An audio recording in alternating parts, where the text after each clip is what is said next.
Hi! Jessica Lag again here, making an original video of my own. So now, pag-usapan naman natin ang tungkol sa oras ng trabaho sa loob ng bahay. First, kapag kayo naghahanap ng amo dito sa Hong Kong, magmi-meet kayo online dahil nagkakilala kayo sa online o nanggaling man siya sa agency. Nag-uusap na kayo niyan, sasabihin ng amo mo sa'yo, okay, tell me about yourself.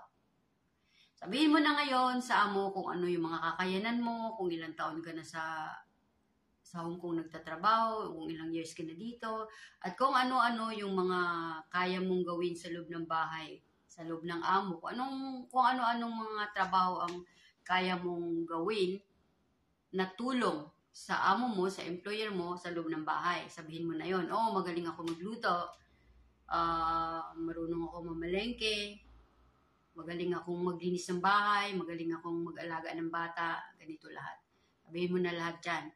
So, wag na wag mong kakalimutan kapag kayo'y nagwa-one-on-one ng amo na nag-e-interview pa lang. Isang bagay na wag mong kakalimutan ay ang oras ng trabaho mo. Maraming hindi nakakaalam nito. So, ngayon pa lang sinasabi ko na sa inyo. Kapag kayo nasa interview pa lang at ikaw ay kinikilala pa ng amo at ganun din ikaw sa amo, sabihin mo na lahat ng gusto mong sabihin. Dahil yan ang isang pagkakataon na magkakaroon ka ng chance para sabihin mo na lahat. Dahil pag hindi mo sinabi lahat ng gusto mo at karapatan mo, kapag nag-sign na kayo ng kontrata, at nasa loob ka na ng amo mo, wala ka na magagawa. So, ang masasabi ko lang, ang oras ng trabaho mo, kailangan siguraduhin mo sa harap ng amo mo, pag-usapan nyo. Alright, let's say, Mrs. Si amo. Pwede sabihin mo sa akin kung anong oras ako mag-umpisa ng trabaho ko sa umaga, at kung ano oras ako matatapos. Yun ang gusto kong sistema ng trabaho sa loob ng bahay. May kasiguraduhan. So, pag sinabi niyang, okay, mag-start ka ng alas 7 ng umaga at matatapos ka ng alas 7 ng gabi. Or, mag-start ka ng alas 7 ng umaga at matatapos ka ng alas 10 ng gabi. Mga ganon. So, kung ikaw ay dati na nagtatrabaho sa mga ibang amo na ang oras ng trabaho mo ay 7 to 7, yun ang i-entro.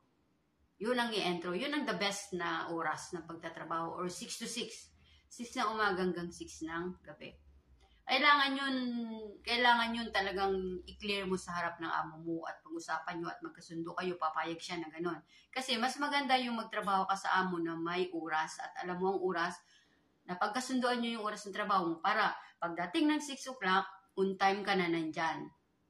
Nandyan ka na sa bahay niya, nagtatrabaho ka na sa kusina.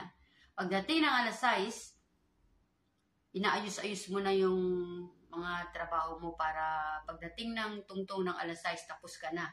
As in, sarado.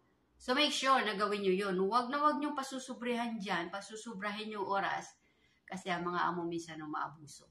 Pag alam nilang, sobra na siya sa oras, pero parang wala lang, magdagdag pa yan ng utos hanggang lumagpas ka sa oras na napag-usapan nyo. So, yun ang pinakamahalaga at the best na gawin ninyo kapag kayo ay nasa interview. Pag-usapan nyo ang oras, ng eksaktong oras ng pagpasok nyo ng trabaho, pag-start nyo ng trabaho, at pagkatapos nyo ng trabaho. Para mawala ka man sa paningin nila ng 6 o'clock or 7 o'clock, alam na nila na yun na yung oras ng tapos ng trabaho mo. Diba? Cool.